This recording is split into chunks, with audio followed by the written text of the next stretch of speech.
Bon voilà, le travail du week-end. Hier on était chez les voisins et aujourd'hui on a monté le trampoline et fait quelques plantations. Donc ça y est, ça saute. Ok. Donc là il est en train de sortir qu'on a planté il y a 15 jours. Ouais, il y a 10 jours. Et là on vient de replanter des salades à côté. Ici elle a planté du panais, c'est ça qu'elle a dit? Ouais, du panais. Du pané, du poisson pané. Non, mais pas du poisson pané, du panais le légume. Écoutez pas les enfants, ils racontent que des conneries. Et du coup, hop là, j'ai fini le rang qui est là avec du pois mange-tout et des espèces de grands haricots plats là. Et du coup, vous vous taisez. Et du coup, j'ai fait un troisième treillis pour faire grimper aussi encore un rang de pois mange-tout. Et il me reste encore quelques graines pour l'an prochain ou à mettre ailleurs. On a... Alors, il faut pas que je marche sur les cultures. Hop. On a fait quoi d'autre? On a récupéré les bastings là-bas pour délimiter la nouvelle zone de culture qu'on a fait juste à côté des composts.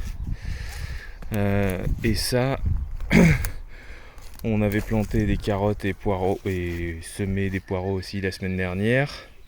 Non, carottes radis là. Et du coup, sur l'extérieur, elle a remis des oignons.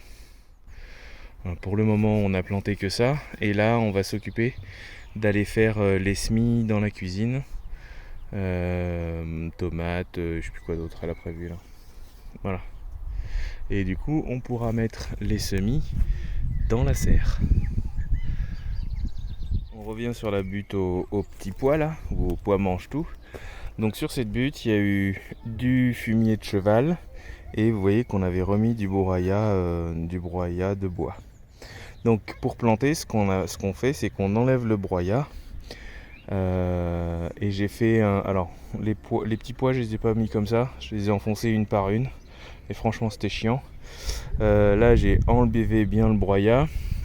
J'ai fait un sillon et j'ai réparti mes graines et j'ai refermé le sillon de terre. Bon, évidemment, quand j'ai remis dessus, c'est un espèce de mélange broyat et terre. C'est pas trop grave. Le tout étant de ne pas faire une trop grosse épaisseur terre plus broyat où là la germination se fait moins bien. Il faut quand même laisser bien de la place. Donc on avait laissé tout l'automne avec le fumier de cheval et le broyat. Et donc au fur et à mesure qu'on va planter, si jamais en fonction de sécheresse, besoin d'eau ou pas, on remettra le broyat au pied des plants ou pas. Je pense qu'à terme en fait on butera avec le broyat de bois pour que ça retienne bien l'humidité au pied des plants. Voilà, donc 3 allées comme ça où on peut faire grimper des choses. On l'a mis exprès juste à côté de la serre parce que le vent dominant il est comme ça. Il vient de la serre, donc pour protéger un peu nos plants et en voile on appelle ça le fardage, c'est-à-dire la prise au vent. Elle est quand même énorme là-dessus et pour pas que ça tombe tout, voilà, on se dit qu'avec la serre ça fait une protection où le vent peut passer par-dessus. Voilà, quoi d'autre? Là on a ouvert une nouvelle butte. Vous voyez que la première étape, faire cramer les herbes avec du carton humide. L'an dernier on avait fait des oignons là, mais ça avait pas forcément très bien marché et puis en plus je crois que j'étais passé dessus avec la tondeuse, du coup c'était le bordel. D'où le fait que maintenant on délimite les zones.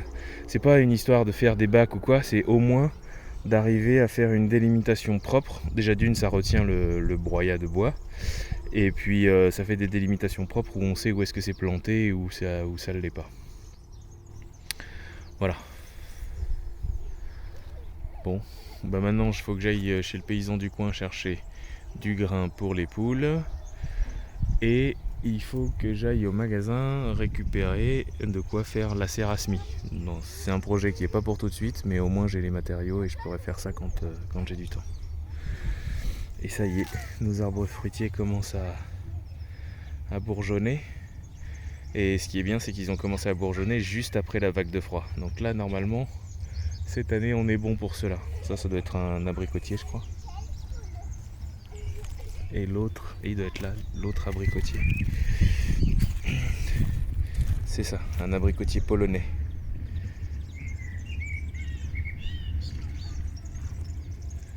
Ah oui tiens, bah vous voyez, les voisins, donc ils ont tombé des arbres chez la voisine qui sont à moitié morts, et ça ils vont passer carrément les troncs au broyat d'un coup pour en faire des espèces de grands bâtonnets comme les pellets là, pour mettre dans les silos justement pour les chaudières à pellets.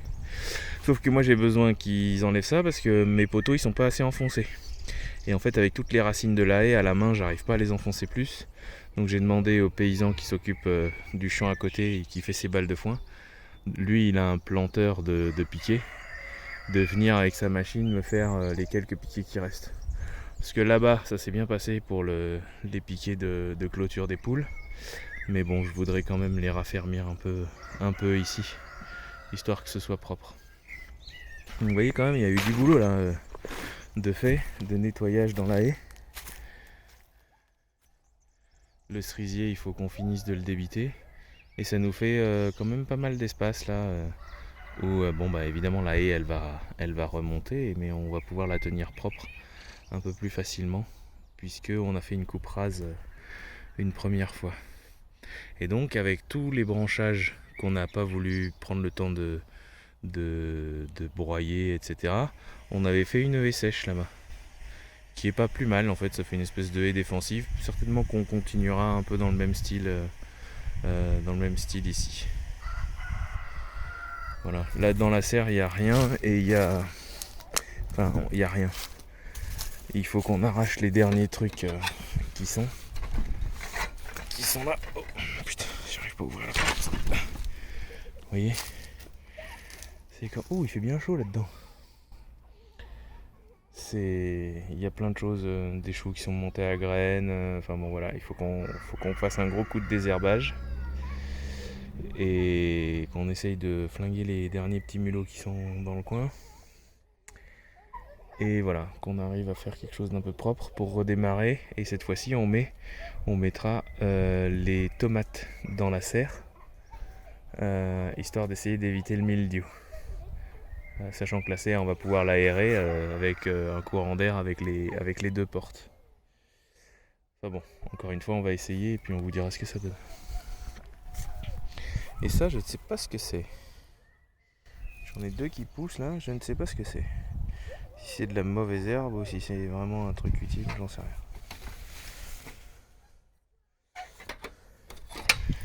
Voilà. Hier, j'ai une voisine qui a fait le lien entre nous et des gens que elle connaît, et finalement, on a rencontré quelqu'un qui fait partie d'un réseau autonomiste, Solaris, dont je n'avais encore jamais entendu parler. Du coup, on va voir ce que ça peut donner. Et maintenant que j'ai un peu fini les travaux, enfin, il m'en reste encore pas mal, mais j'ai presque fini, et je peux commencer à faire du lien avec la communauté locale.